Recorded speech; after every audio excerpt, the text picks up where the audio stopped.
Y254. Imagine. Welcome back. This is Y254. On to our discussion tonight. We are talking about fires. Have we set up enough fire prevention measures? I'm joined in studio by one Stanley Nachai, Sansha Adiza, Daniel Orogo, and Areba Omoyo. Welcome to the discussion tonight. Thank you. First question. Is the government doing enough to curb fire? Let me start with you, Stanley. The government is doing poorly, quite poorly when it comes to curbing of fire, and I want to even include the whole aspect of disaster management and emergency preparation. I was very surprised when we saw the fire incident at Sarit Center. This is not only happening within the CBD of Nairobi, but it is happening in a cosmopolitan and a metropolitan area of the city, high net worth individual area, affluent places. We did not have any machinery coming from Nairobi County, and when Nairobi County finally managed to send their fire trucks, they did not have helmets and gas masks, which makes you wonder, why send emergency fire personnel to a fire which is burning in a place like Sarit Center, and the people going there not have gas masks? So I think Nairobi County is failing when it comes to curbing fires, and this is part of their mandate according to Schedule 4 of the Constitution, which places emergency preparation and disaster response not only to the national disaster mechanism, but also to the county government. So we are doing badly. All right. Now, far from that, there's this point that I would like to put across. Is it about the government only, or does it also involve the common mananchi? Because you cannot go to extinguish a fire without a helmet. I think that is where we normally go wrong, in that we have developed the attitude and the mentality of always lamenting. The government is not doing this, the government is doing that, the government is doing this. And I think we have this common saying that, it has been used all over again, that to not look at what the government can do for you, look at what you can do for the government. but then my point is exactly that we all have a role to play, be it in any sector. After the coming in of now not the very new constitution, we have some areas which have been devolved and some areas which have not been devolved. But then issues like disaster management and security issues, these are multi-sectoral entities that you look at them wholesomely. You cannot place the issue of disaster management on just even the government alone. Even the private sector has a role to play. The private sector is one of the largest investors in all these places, as much as the government has that inherent duty to protect the property. But what has the private sector done to ensure that whatever that is going to happen, even if it's in construction and such, you're not going to construct and just put everything together and say, when there'll be a fire, we need to just rush to the government. So I like to cross over that mentality that the government is doing poorly. I think we are seeing, it's not the best, but over time we are seeing some kind of improvement when it comes to dealing with disasters. So what is causing all these fires? Who is to be blamed? And another thing is, water just got over during fire extinguishing at Sarit Center. I think we still should blame the government, because somebody has to be in charge. Somebody has to be responsible for whatever is happening. And talking of disaster management, for the longest time, disaster management services and emergency had been pushed to Red Cross. Red Cross was in charge of that, not knowing that the government had to step in, which right now the county government is accountable for. But still, they are not doing enough. When we talk of water shortages in the when they're going to deal with emergencies, somebody has to be in charge. And if resources have been pushed towards the same, then we should be told what is really happening. And mostly the problem that I've had from sources within, that the disaster management and emergency services, they are understaffed.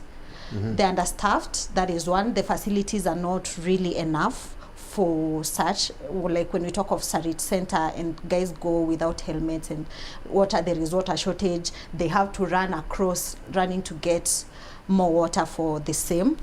It's actually a fail on the government, because somebody is in charge.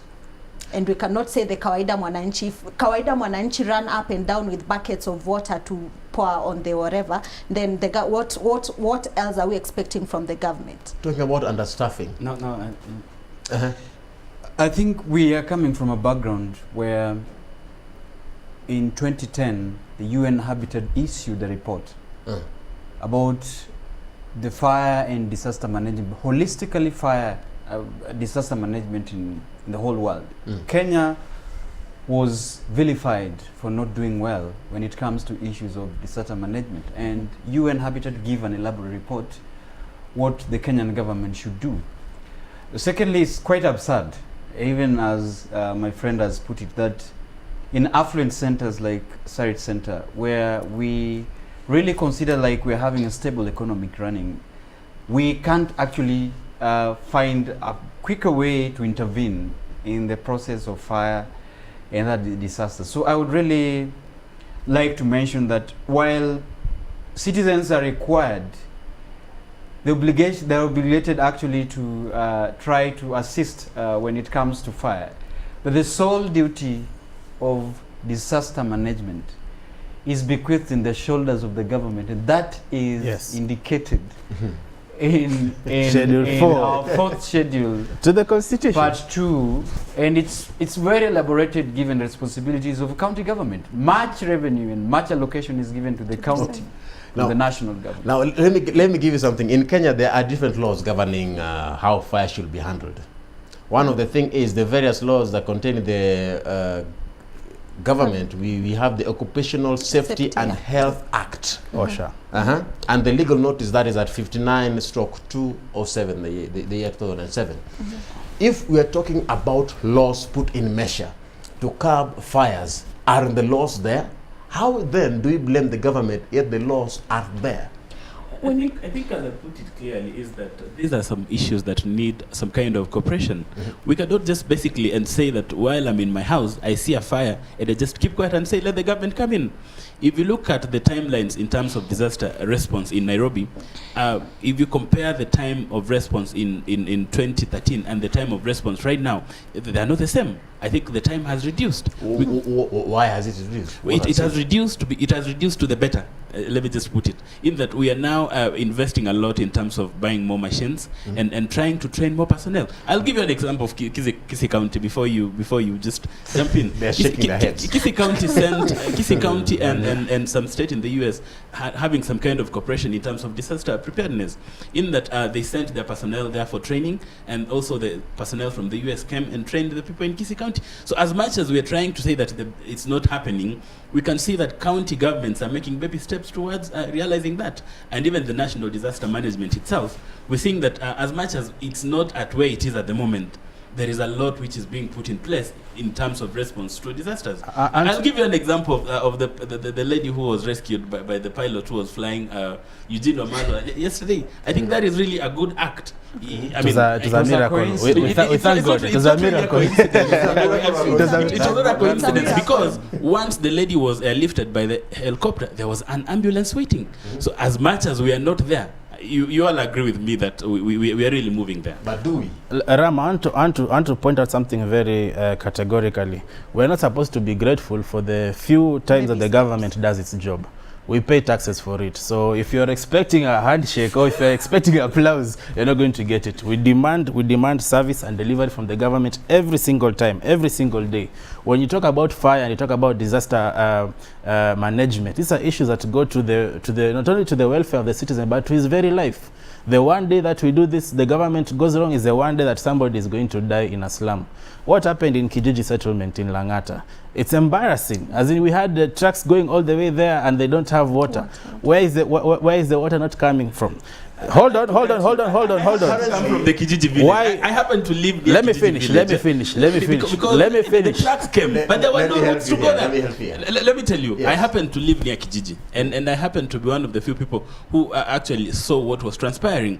If you look at the kind of construction that has happened there, private developers like some people we know have put in houses very close. Who authorized the development? Let me finish. Isn't it the work of county government to ensure there is planning? We also have the aspect Exactly. of slums, the development of slums in some parts of the country whereby some roads, some places Are not some accessible. There are no feeder roads, and this is because the same government and the county government, which has a department of physical planning, has failed in its duties.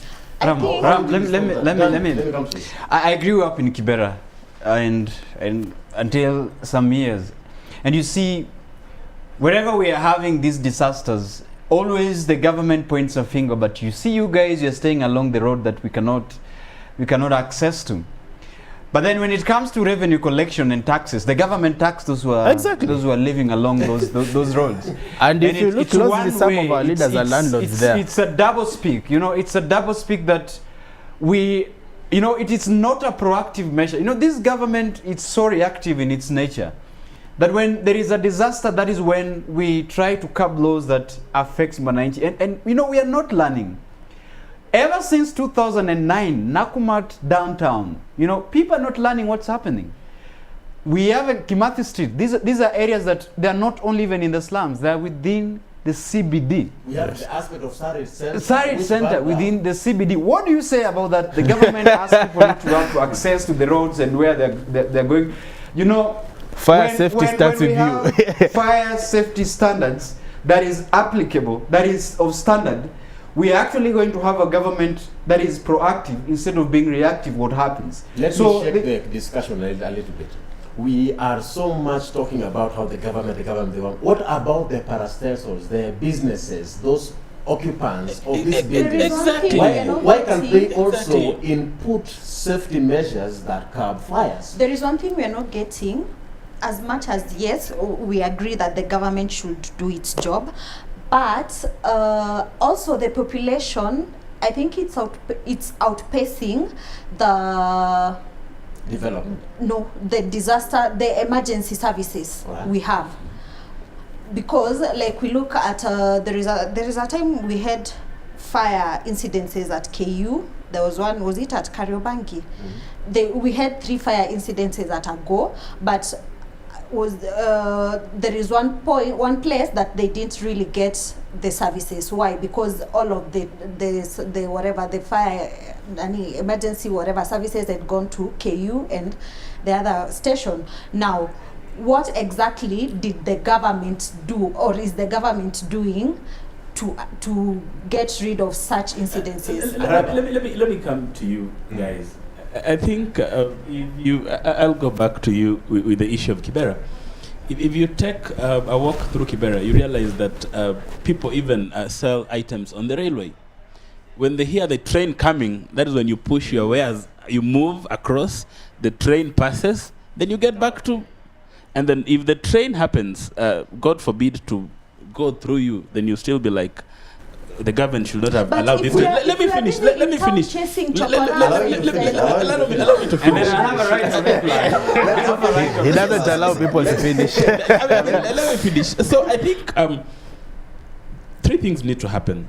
The first thing is that as developers, as the private citizens, can we also take the first initiative to ensure that in any place you're living, in any activity that you're indulging in, what is the level of disaster response in that place that you are? Number 2, all the developers, even the proprietors of Sarit Center and such, have you also put in your own private mechanisms to ensure that in case of a response, you are supposed, you can be able to complement the government? Number 3, for the government itself, complement the government. We need to see also proactive. I'm sorry, you're lying to us. Complement the government. I mean, physical planning. Needs to be complementary. Physical planning. In terms of disaster response, we need to complement each other. Is our SMS line. 2162 is our SMS line. Talk to us. What do you think? How have we set up enough fire prevention measures in the country? 2262 is our line. Start with the word Y News. Tell us your thoughts. Remember, we are on all social media platforms at Y254. Back to you. Let's talk about complementary. Complementary. Hold on. When you're talking about citizens, you mentioned something here where people come to the trains and then they move when the train is coming. The train passes. At Mutindwa, we had a Kenyan citizen, 2 people who nearly, they saw death. They moved out of their car before the train was able to smash that car. And there is one thing that I realized. That car was actually there stagnant on the railway tracks. So do we blame the government there? I mean, that is the same thing I'm asking you guys. No. Sometimes we get into situations where you're putting unnecessary blame on the government. You're driving through the rail track. The car gets stuck.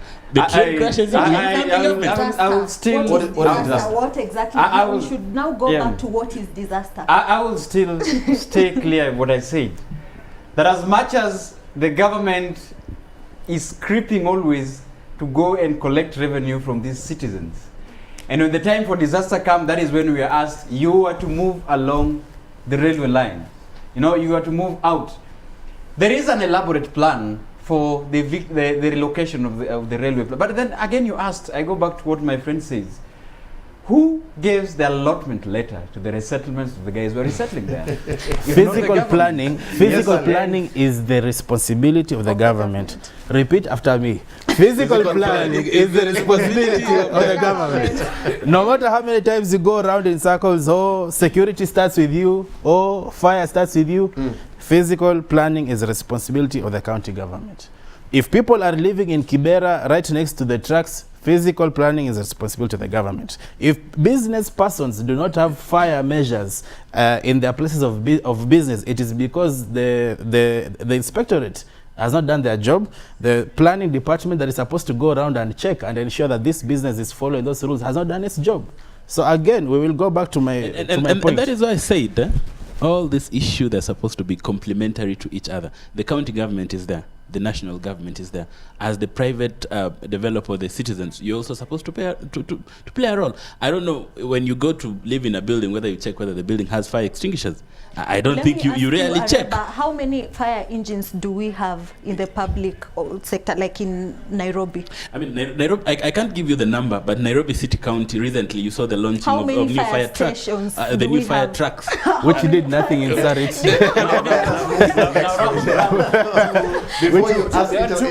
Just an interjection. You see, Nairobi City County government is receiving over 35 billion per month. And much of it, some section of it goes to fire, the disaster management, not only fire. Now, we are having 17 sub-counties. I mean the 17 constituencies in Nairobi, 85 wards in Nairobi County.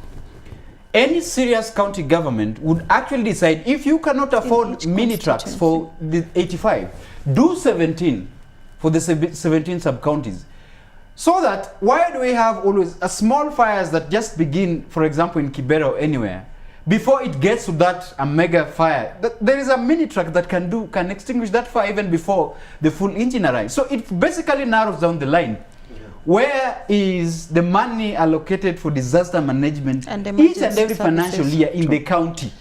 This is directly, and is by the way, if you look at the laws, it's directly anchored. The person responsible for disaster management in the county is directly responsible to the governor.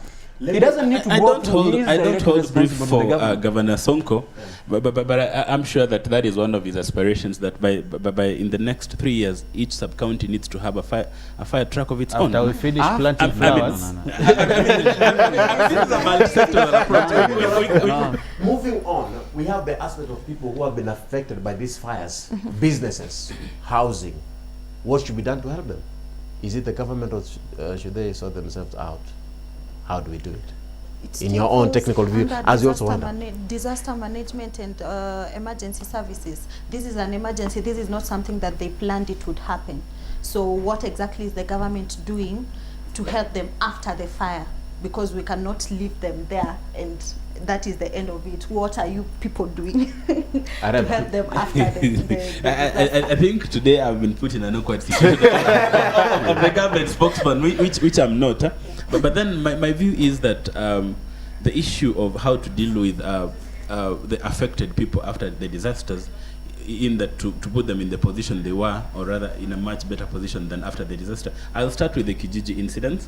You realize that the government moved in quite well, and the county government and other well-wishers, and they were able to provide the necessities, the mattresses, the food and other emergency services. And now down the line, reconstruction again, which is another topic for another day, has started in Kijiji from support from other people. That is another topic for another day. Now, for private entities, I think really the government cannot move in quickly to compensate a shop owner at Sarit Center for a problem, for a fire that occurred at Sarit Center. I mean, we'll still go back to the issue of the negligence aspect and the compensation issues, which then will lead some time. But we cannot lay blame and say now there was a fire, my stock was cleared, I need the government to compensate me. I don't really think that that is the way the government works. No, we are talking exactly about like a situation like the Kijiji situation. And that is where now we say the government should be ready for such incidents. Yes, and I think the government has really done quite a lot when it came to response to the Kijiji victims. Look at the flooding in Tana River and such. The president ordered for the deployment of the army choppers and such to move the people to high grounds. And I know the government is doing a lot to try and put them in high ground and also ensure that they continue with their lives as normal. And that is why the Minister for Water, that is CS Eugene Omalo, was doing a tour of the country to see how far we are with the floods and such. So we cannot really say that there's nothing that is happening. We can all agree that it can only get better with time. The answer is a big no. Let us go here first. Final word. Time is up. So we start with you and then tukienda to you. Okay. Final word. Final word. Let me respond to this as I go to the final word. You know, we have to look at the aspect of disaster management even from a restorative point of view. And this is the best practice that we can adopt. The affected are the citizens of Kenya, probably coming from the most vulnerable of the society. So in issues of Sari Center, I don't know what to do. But in issues of Kijiji, Kibera, or anywhere, the government actually must come up with ways not only to compensate, but to begin to uplift the standards of the guys who are affected, at least so that they be somewhere in life. So my closing remark is that, you know, we have a government, be it a national government or county government, that Kenyans are actually paying taxes to. The only way Kenyans can feel that this government is actually working is to deliver back the services without excuse. Yes. And this must be made very clearly that in whatever situation Kenyans find themselves, and as much as they are oozing taxes from their pocket and paying for the government to service the service delivery, it has to be done. There's no way about that. Sunshine. Yeah. And citizens have the obligation too. It's not only the government, but of course citizens have the obligation as well. Thank you, my brother. Sunshine.